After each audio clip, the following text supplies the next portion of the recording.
Aloha! I am going to show you how I create a new edge and sharpen my knife using a whetstone. When you create a new edge, you want to start off with a low grit whetstone. I am using 220 grit. Now, how do I hold the knife, you ask? The handle is snug in my palm, with my thumb on the blade near the edge. When you place the knife down onto the stone, to keep it flat, you want to use that thumb to keep light downforce pressure.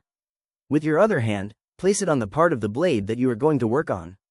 Keeping firm pressure, about 1 pound of force when pushing the knife away from you, then slightly less pressure when gliding the knife back toward you. For the angle of the blade, it depends on user preference as well as what type of knife you are using.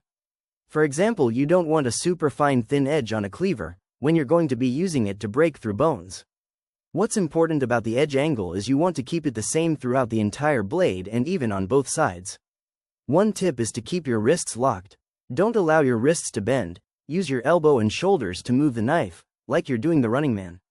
Since I'm creating a new edge on this knife, I am doing about 50 strokes in each section of the knife. By this time you should feel what is called a burr, a rough edge on the opposite side of the blade that you are working on.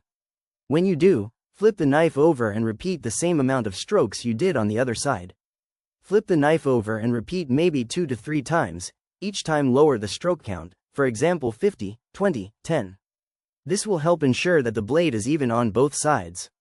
Now that I have the edge that I want, I am going to make it smoother and polish it by transferring to a higher grit stone. You want to gradually increase the stone grit.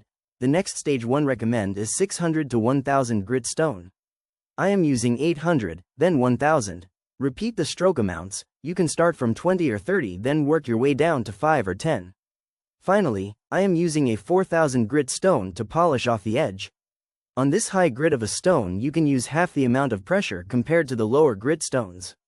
I hope this video helps you, and as with anything, just do it. And practice, you will get better at it. Mahalo for watching.